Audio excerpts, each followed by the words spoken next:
Good day, lords and ladies, and welcome back to a Mothman 1966. Interestingly, after I finished the first recording, I went back to the main menu. Things unlock in the image gallery, which is very cool. So we get a whole host. Excuse me a second. We get a whole host of images to unlock, which is very interesting. For each thing that we survive. So this is the last one we got. Make a creature accurate drawing. I suspect this allows you for making for multiple playthroughs. So you make a really inaccurate drawing, lose 25 or more cards to go, and there's a whole host of other ones here. But let us continue the story for now. Where we left off, we were in Chapter 3, just to start Chapter 3 with Holt. And the couple had arrived to watch the meteor shower. Some stranger that is apparently Holt knows had turned up who was a writer, chasing the legend of the Mothman. We've got men in black running around. I wonder if Will Smith will basically rescue us. Let's go! You've known Louis Hill for a few months now. The first time you talked to him was at the Moose. Louis was looking for information about some unusual lights in the sky. Nobody would talk to him. Before going to the restroom, you went over to his table and suggested he buys people a drink first. When you got back, Louis was already talking to Rick and Stella, their tongues sufficiently loosened. Louis raised his glass in your direction and smiled. Although it wasn't you who gave him the nickname, you still feel a little guilty. Since that night, most locals refer to him as Louis Refill Hill. What do you recall about the encounter with these men in black, says Louis. You smile. What does he mean? It had only been a week. You think about how to answer.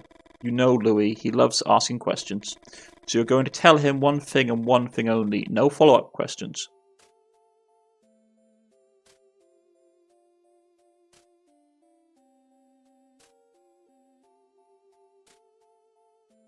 Tell him about your grandma's legs. Tell him how one of them bit a card. Tell him about the dream about your grandma. Let's go with that one. The men in black seemed interested in the dream I had about my grandma. Louis listens carefully. You talk about the dream, omitting some details. You don't tell him anything about the stitches in your head. You know if you did, he'll keep asking questions all night.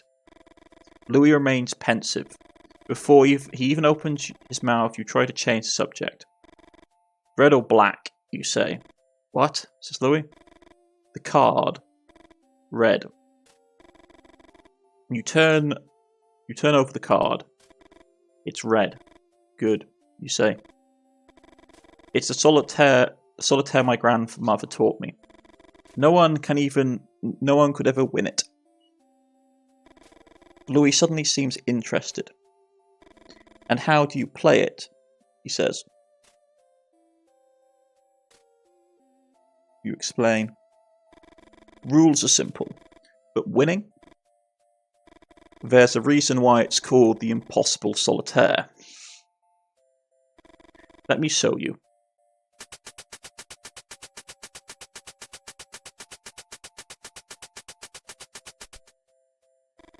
The object is to move every card from the board to the discard pile. You can move any card whose rank is one higher or one lower than the topmost card in the discard pile. So let's say there's 5 in the discard pile. You can either place 4 or 6 on top of it. And remember that if there's a king in the discard pile, you can place an A. Comes after K, and the opposite is also true. So, 28 cards to move seems easy enough, right?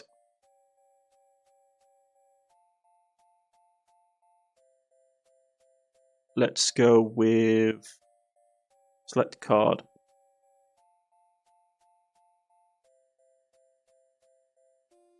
Yeah. An 8. Card can be moved from the discard pile only if they rank higher or lower than its topmost card.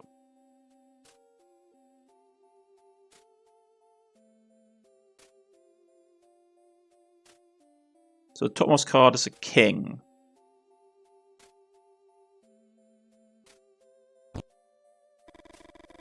Oh, it can only be moved. Okay, discard pile if it is rank higher 1 or lower.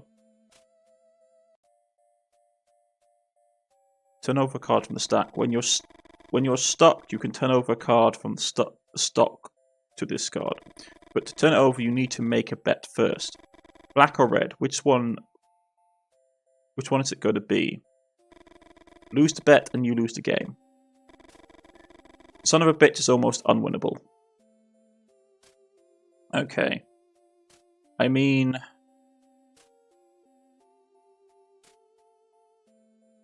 you go queen. Queen, then jack.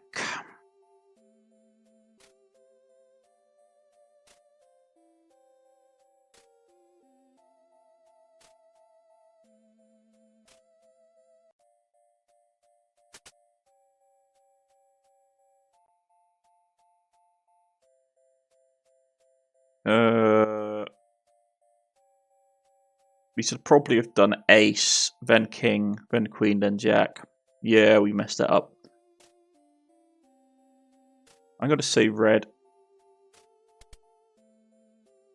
Okay, it's 5.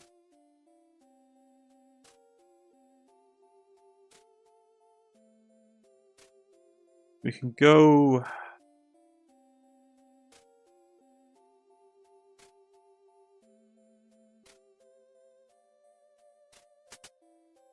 6.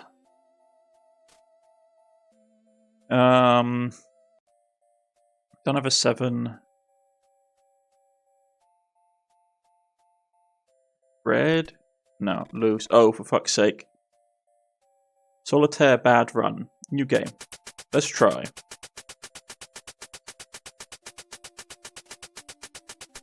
Okay. So it's king. Do we have any aces? Yeah.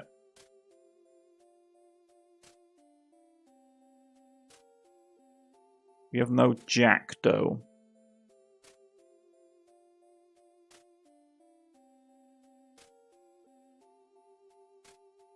Because there is something we can get if we can do it within 15 cards left. So it's an ace.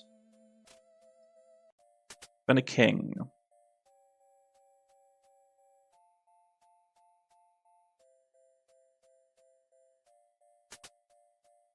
And a queen.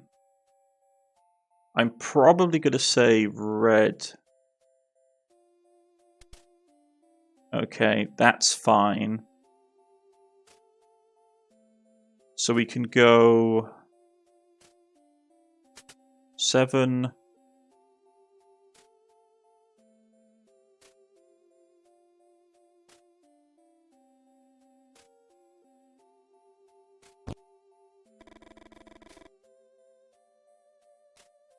Okay, okay. We don't have another 8, so if we go any higher... yeah, okay.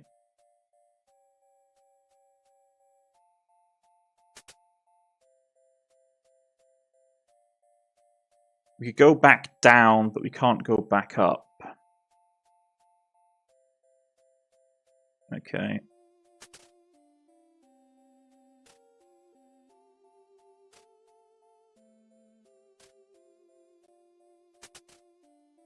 Yeah, we're using up a lot of cards as a result of this.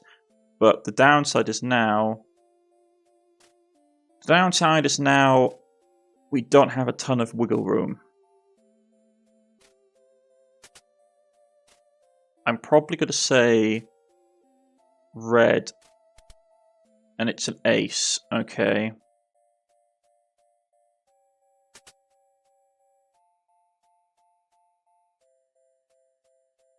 There's a lot of red on the card. Let's go black. Yeah, 7. 7 is something that we can work with. Nope, 7 is not something we can work with. Ah, okay. That's not good. Let's go with another black card.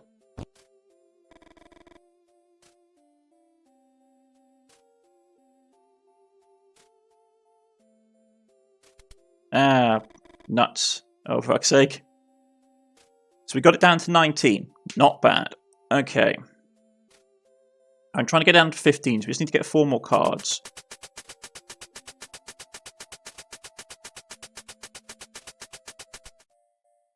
$10. 10 is doable. Because we could go down to 9, 8, up to 9 again, 10, yeah. So we can get rid of a load of them. We just have to keep track of how many cards we use. So let's go 1 black.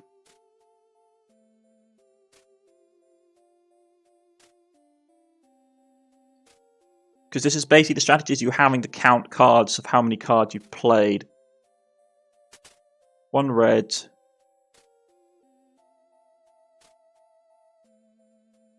1 black, 1 red. There was already the starting card as well. I think currently means we've played more black cards.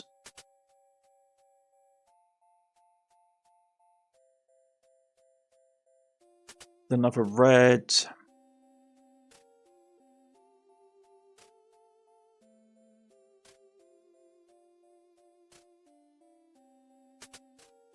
Then a jack.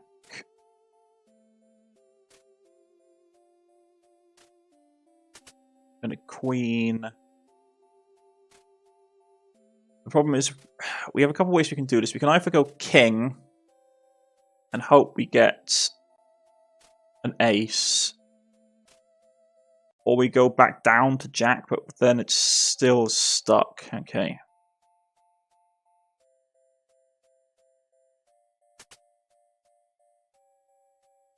Probably best to turn over a card from the discard pile at this point. Go red. And it's a 4. 4 is not bad. We can work with 4s. So we could go 4, 3, 4, 3, 2. Which wouldn't be too bad. That would drop us down a bit. We could go 4, 5, but then we wouldn't have any way, and we could go 4, 5 again. So it'd be from 4 to 5, back down to 4 to 5. So you'd use up 3 cards. Compared to going from 3 to 4 to 3 again. Then actually, no, it's better to go that way. So we're going to go select a card. Yeah.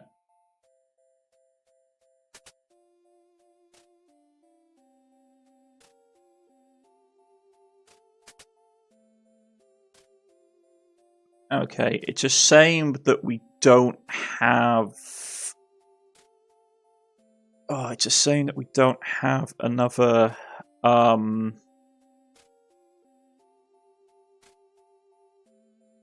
if we had any kind of suit going up, it would be really good. But we don't. Oh, see, look, 5, 6, 7. Man, that sucks.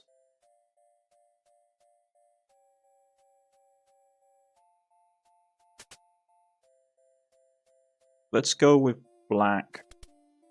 King. Not great.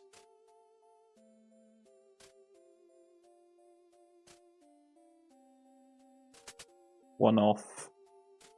I'm going to say probably black again. Yeah, 3 is not too bad. It's still not something. Just had to go black again. Ah, so close.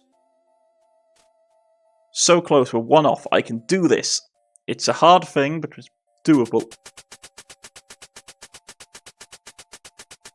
I want to get the achievement. That is a terrible hand. Yeesh, okay. Black? Yeah, 7, 8, 9. Okay, I can do it. Okay, let's do this.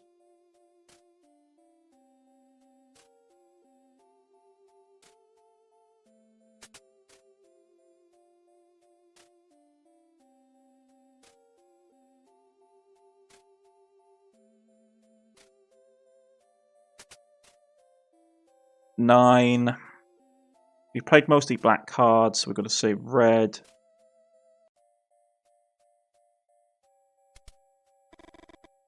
Peter's sake.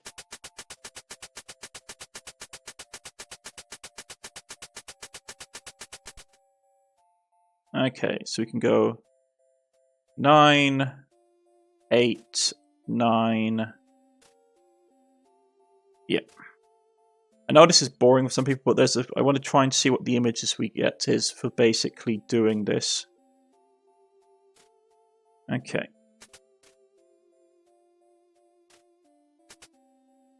Get 2.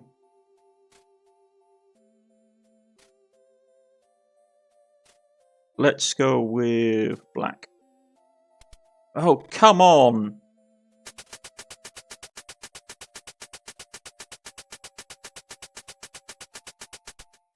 Okay, so there's a lot of black on the field. 4, 3, 4, 5. Oh, there's a lot of 5. Okay.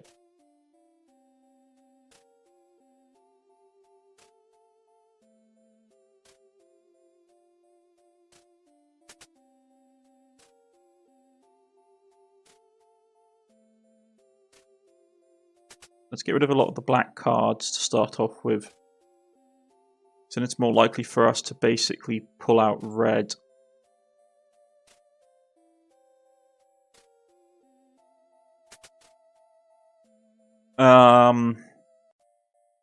Okay. It's a jack. So we can go jack, queen, king.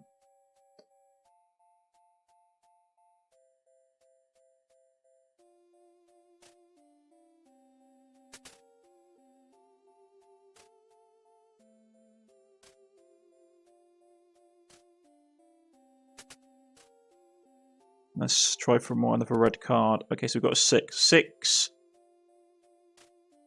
A 5. We can go 6, 7, 8, 9.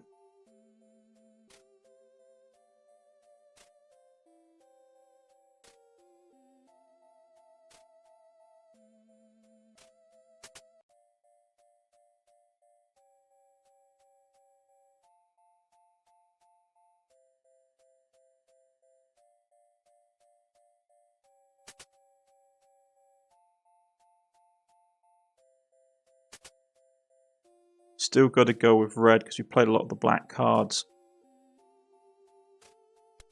Oh, come on. I can see why this is impossible. Because the more of one suit you play, the less likely that suit is to turn up. But it's still a horrible chance.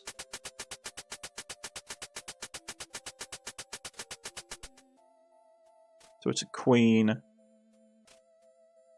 We can go jack. We can go queen, king. Yeah.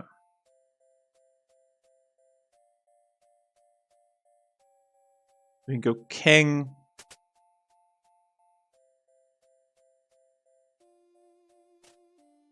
Back down to queen.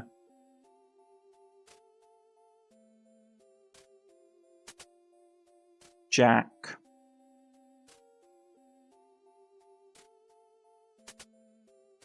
There. And we've still got a lot of red on the field. 6. 7, 6 again, yeah.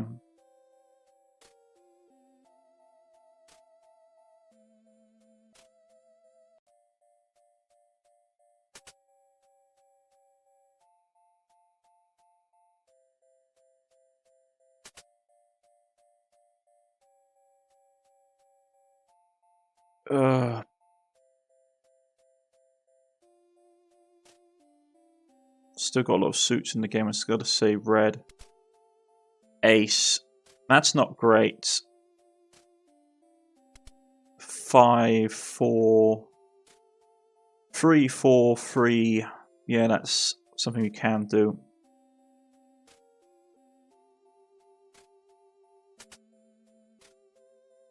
Okay.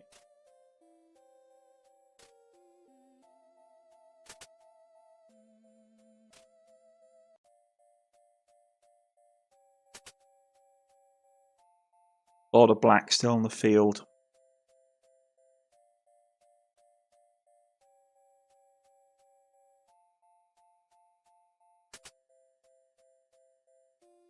Okay. Couple more we can do this. I'm probably going to say draw run for black. Yeah, we've got this in the bag. 8, 9, 8, 9, 10.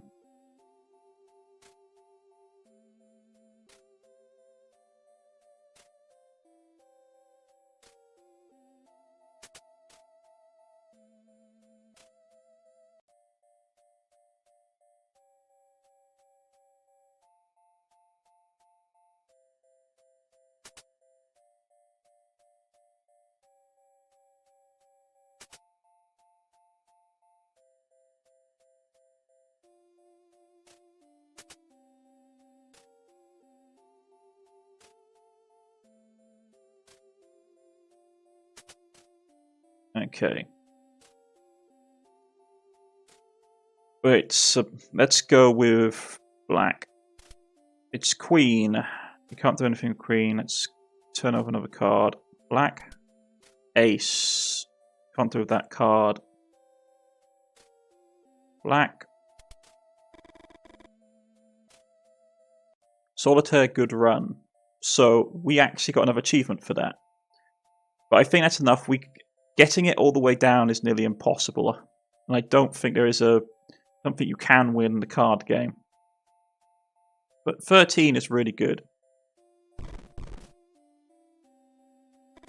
You hear barking from the back of the station. Trent. When they brought him in, they told him his name was Chase. Fuck it, it's Trent for me. You know Trent, right? From the Moose? Louis. Tall, prominent belly and a scar parallel to the growth of his beard. You laugh heartily. Louis Hill might be a bit of a pain in the ass, but no one could deny that he was good with descriptions. You think about the book he's given you. He signed it and everything. Where did you leave it? I call him Trent because he barks like Trent on open mic Tuesdays. Come on, let's go to the garage, and let's see the machine gun.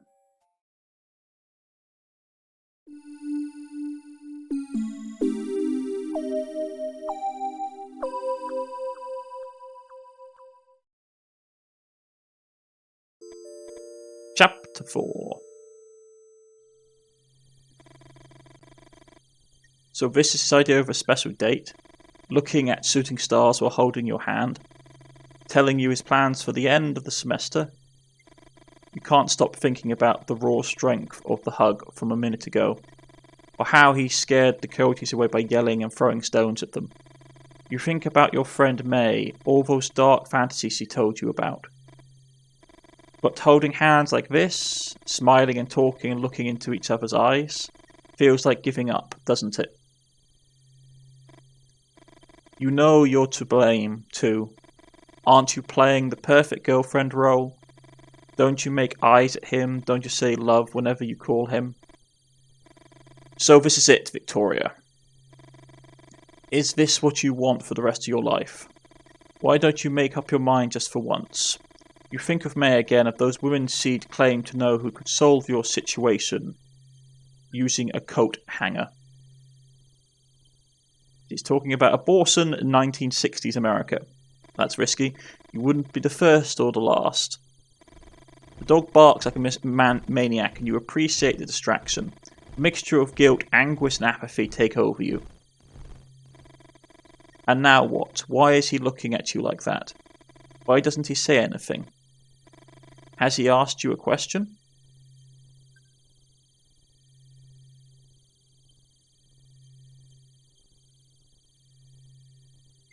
Asking to repeat the question.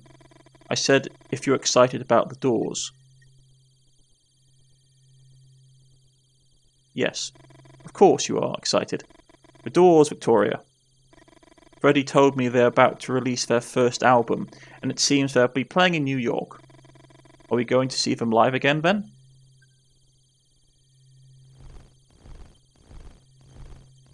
Barking. Even though you're trying, you gradually stop listening to him. Hesitancy returns and all those questions. And the fucking dog won't stop barking. What had been a distraction is now driving you crazy. What the hell is wrong with him? Shooting fucking stars. Why don't you make a wish, Victoria? How about going home, covering your head with a pillow and sleeping for 18 hours straight? You feel like crying and trying to calm down.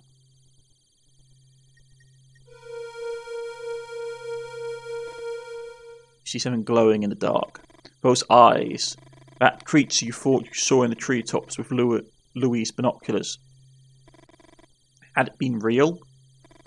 Not just your imagination?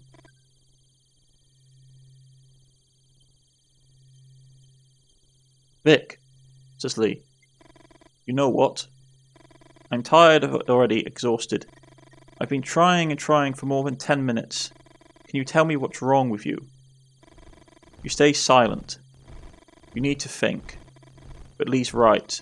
It's not fair to either of you. With so much noise, it's impossible for you to concentrate. You know they're all excuses, though. Winged monsters don't exist, it's just your brain desperately trying to focus on what's important. The sudden scream chills your blood. And silence takes over everything.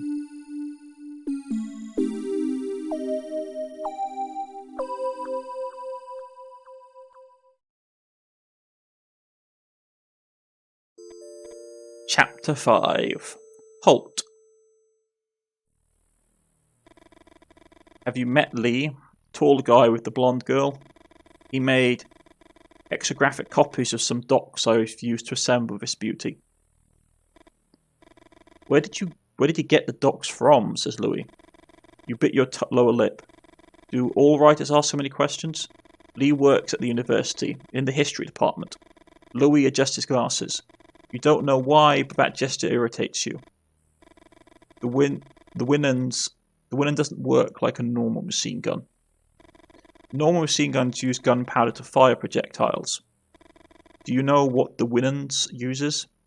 Centrifugal force. Interesting, says Louis. Louis repeats the gesture with his glasses. Today, Lee brought me some ketchum grenades. Do you know about ketchum grenades? Louis shakes his head and you readjust his glasses for the third time in less than 5 minutes. You take a deep breath. Tell him about ketchum grenades. Although you can't stand Louis Hill's tick, you enjoy talking about your collection of Civil War weapons. Ketchums are similar to footballs in shape. They have to land on their nose to explode. They were highly inefficient. In Port Hudson, for example, the Confederates used sheets to catch them without exploding, and then throw them back at Union soldiers. Louis is about to say something when you hear a scream that makes your blood run cold. You grab the shotgun without thinking twice. It's coming from the back. Come on, says Holt. You don't have a good feeling about it. Something's not right.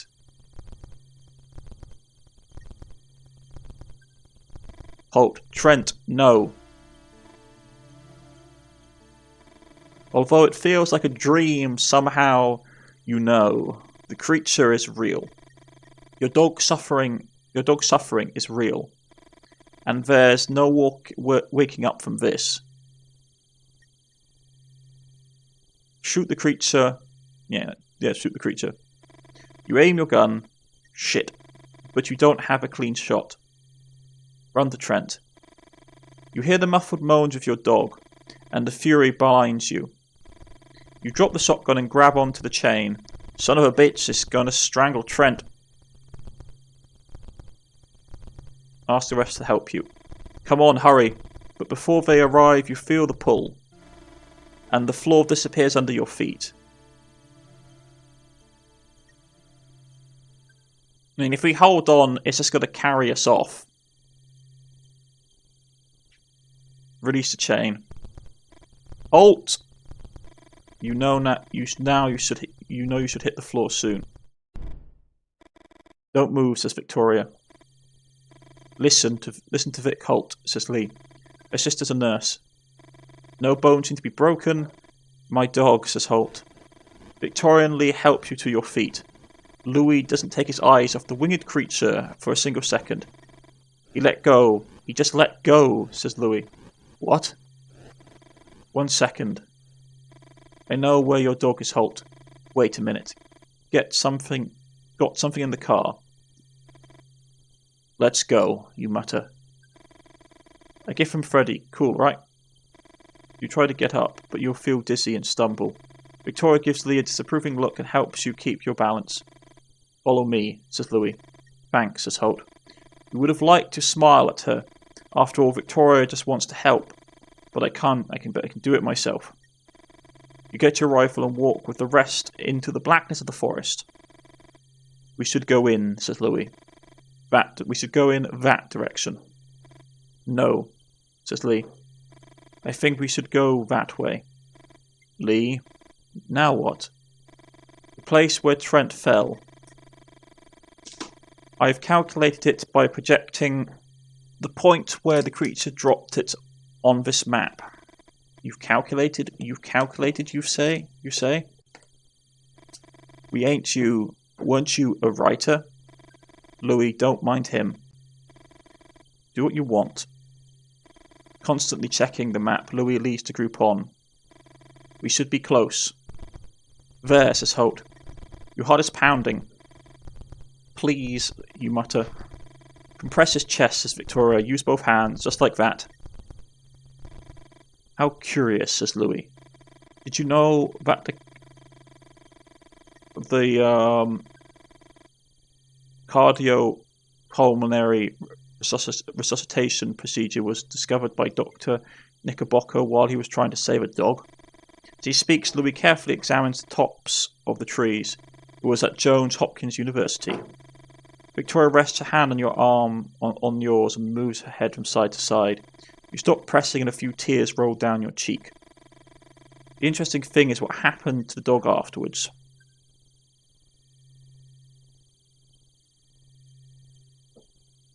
Shut up, Louis, says Victoria. Louis adjusts his glasses.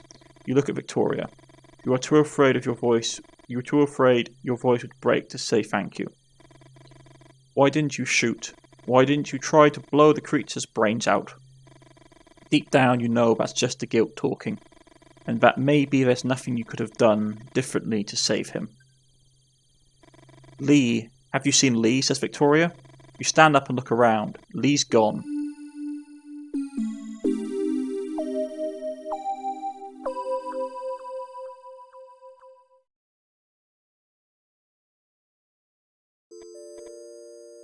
And chapter 6 awaits. Now, we'll be back in a minute, folks. And we're back, folks. Okay, so let's continue with Lee's story. You walk faster to keep your thoughts at bay. What the hell is wrong with her? Why does she even listen to me? Why does she even listen to him? Writer, says the fucker. What a loser. You walk through the woods, confident that you will be the one to find Holt's dog. What then, Vic? What weird little face will you make?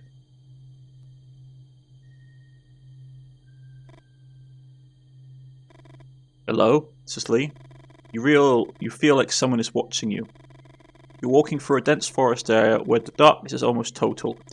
You walk even faster than before. Finally, you reach a clearing and look at the sky. The meteor shower is gaining intensity. Your heart is in anguish and you find it hard to breathe. Are you watching the Leonids, Victoria? Are you? Says Lee. You hold your head in your hands. It's not wrong to cry. The last time you cried like this was when you were 16.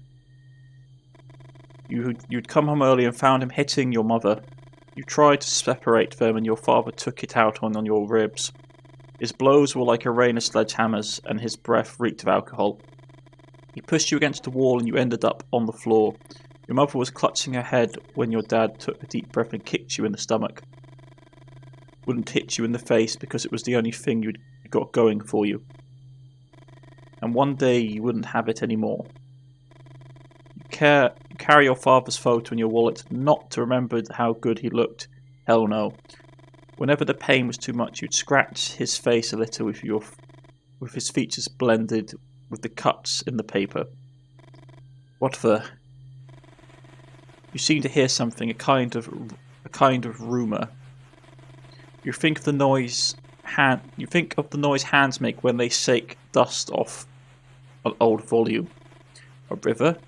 You try to think about the map you've got in the car. You can't remember seeing a river there. Further west, sure, but here? As you get closer, you hear it more clearly. You feel a kind of calm, not peace, but numbness.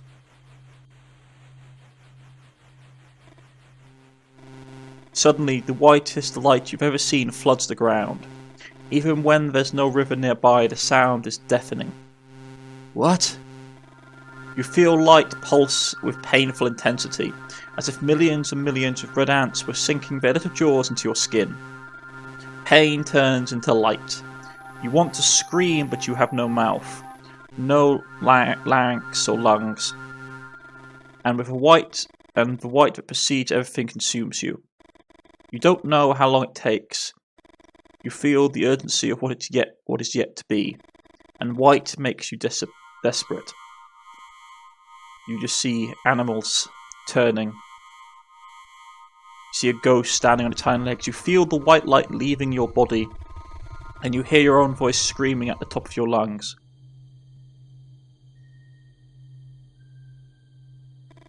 You drop to the floor and cover your head with both hands. You're filled with a sense of completeness that you cannot explain. We all need a little darkness.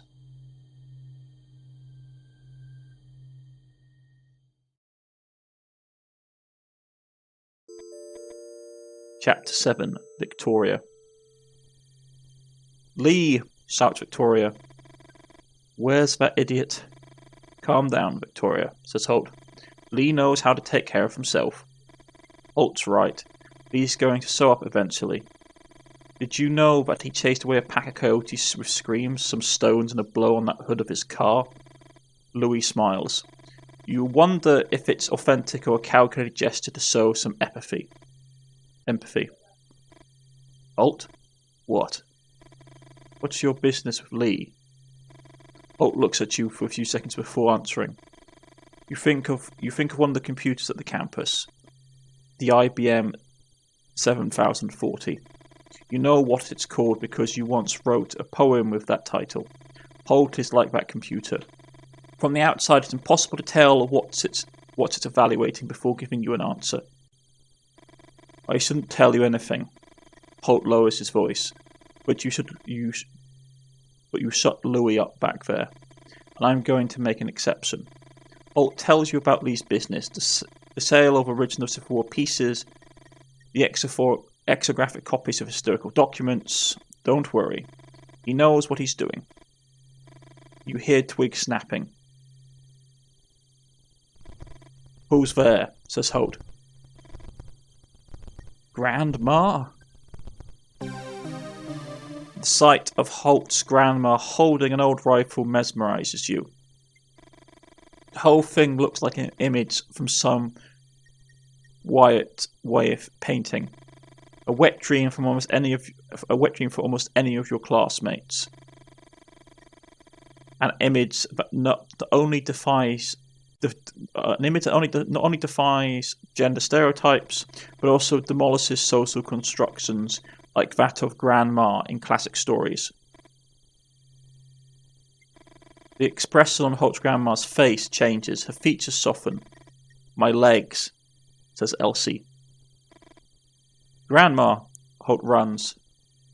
Holt picks up his grandma and helps her sit against the tree trunk. He looks at his dog's corpse and beckons you to come closer. I need to bury Trent before carrying on, says Holt. You nod your head. How do you feel, Mom? Confused, said Elsie. Here, Victoria. You don't hear him approach. You grab the handkerchief without thinking twice. A strange feeling runs through your body. Shouldn't you have at least considered some other option? Clean up her legs. You rubbed the handkerchief against her calves and gradually removed the mud stains. Scrub harder, says Elsie. I was probably your age when I stopped feeling my legs. Holt's grandmother sighs and closes her eyes. Have you ever seen so many moles together? Says Louis. Louis speaks almost in whispers. You wonder why. Let's go, says Holt. Louis picks up the old rifle and examines it briefly. Holt looks at you with an expression you can't quite make out. Are you okay? No, you're not okay. But what are you going to tell him? That you're pregnant, that your boyfriend is missing, that winged creatures are out of old pulp magazines are apparently more than just fiction? You walk for a while in silence. What was, Victoria, you say? Try to think of something else, Victoria, mutters Holt. A few minutes ago, you all started hearing the screams, noticing sudden movements in the treetops. We're almost there, he says. You find it hard to believe what you're seeing. Why are all those creatures flying over the gas station? Interesting, says Louis. Holt punches Louis in the shoulder. What? Interesting, says Holt. Did you find it interesting what they did to Trent? We're not in one of your cheap books, Louis, says Holt. A sudden silence befalls the group. I suggest a plan. Listen, says Victoria. No, you just cover me, says Holt. You close your fist tightly, trying to exercise the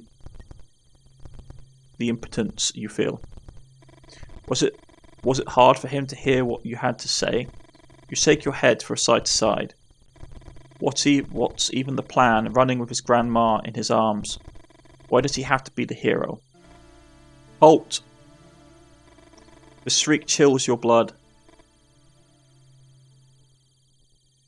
Fuck, says Victoria. Louis looks at you as if waiting for something. How many bullets in your rifle? 3, he says. Hope it's enough. Holt and Ellis are halfway to the gas station. 2 winged creatures on the street lamp. The light, Victoria. These creatures seek the light.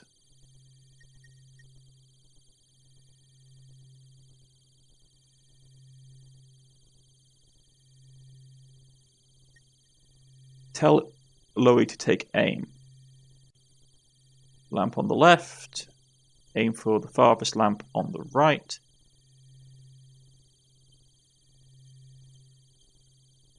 Yeah. Furthest lamp on the right. We're going to shuffle them down here so they fly that way.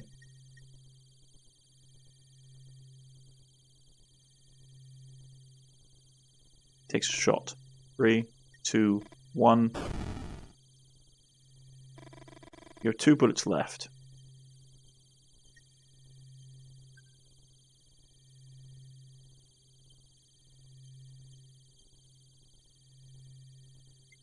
Yeah.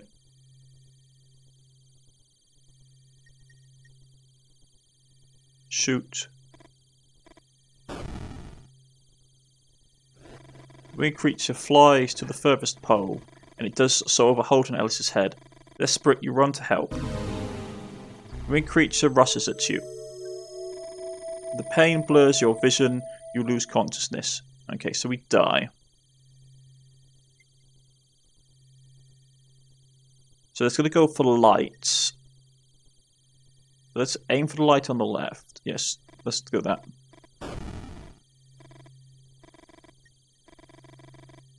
Okay.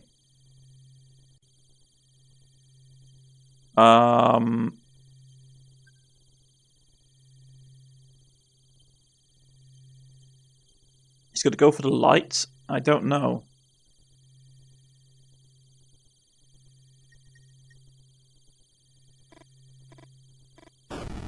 So we break the lamp there. Let's try running.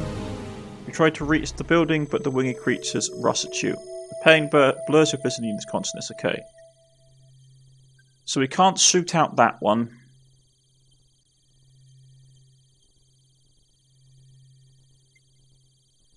If we try and shoot the ones that they're standing on...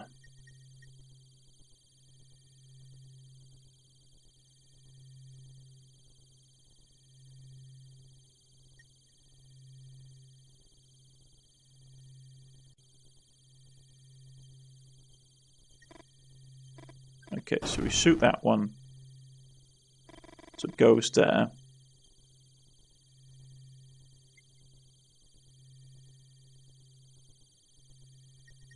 I mean, how are we supposed to do this? We can't shoot that lamp.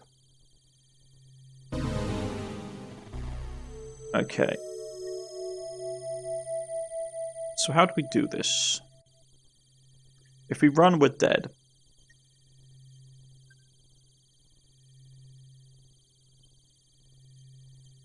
And we can't...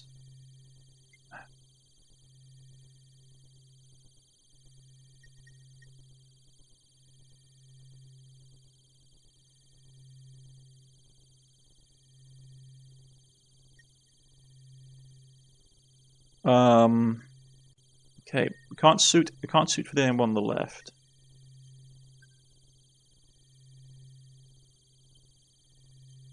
Okay. So we get there.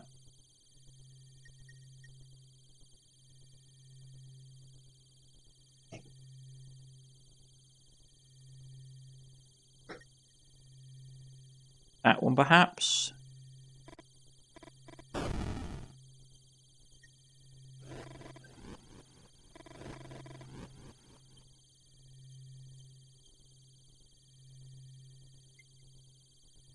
Tell them to run.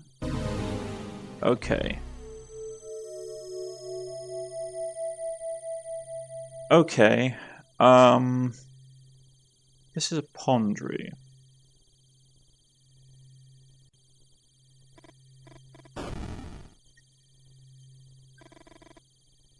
Okay, I figured out how to do it. I think I figured out how to do it. So we need to basically get that one to go to there.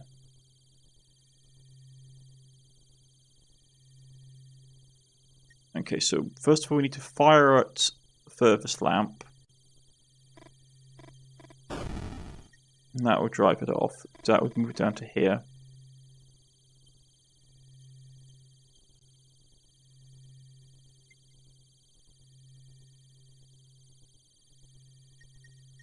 Aim for the closest lamp on the right, which will then force that one to basically fly across, so there's no lamps left. And then we shoot the middle lamp.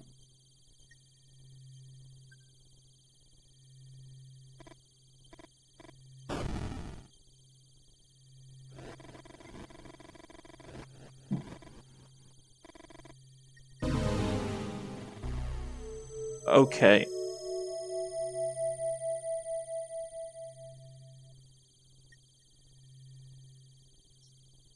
Okay, I know how to do it now. So it's central lamp.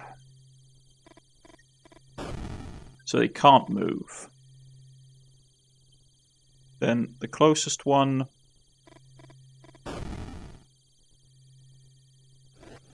fly across. And the furthest lamp. So we do that. The two creatures fight, take flight, and get lost into the night. Run to Elsa and Holt. All clear, says Victoria. Help me with Holt and Elsa and let's inside fast. Is someone going to make a wish, says Louis. You laugh under your breath. You look at Holt and he looks away. You wonder if he's pissed because you saved him. You still can't believe everything that happened tonight. You know that as soon as you stop to think, you'll touch your belly and fight back tears. Louis looks at his watch. The Leonids are reaching their point of highest intensity, says Louis. Screeching is deafening. Freaking creatures, says Holt. I think I saw one in a dream I told you about, Louis. Louis stares at Holt's grandmother. Oh, you saw it was a dream? He says. Louis is about to add something, but suddenly falls silent. You approach the window, and the rest of you head on. You approach the window, and the rest of your hand on the glass. You can't stop looking at their dance. Before meeting Lee, you had some experiences in college, experiences by which you sought to open the doors of your perception. Lee doesn't know, and you don't know how he would react if he found out, but the strange dance of these creatures in the sky beats anything you experienced while tripping.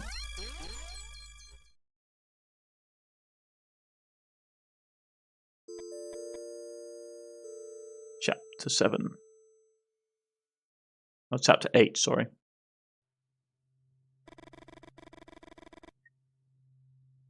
They called him the Jivaro of the Hills. But that's where we have to leave it today, folks. I've been Cornish-knight, and I hope you are enjoying the series so far. I see you again next time. Goodbye.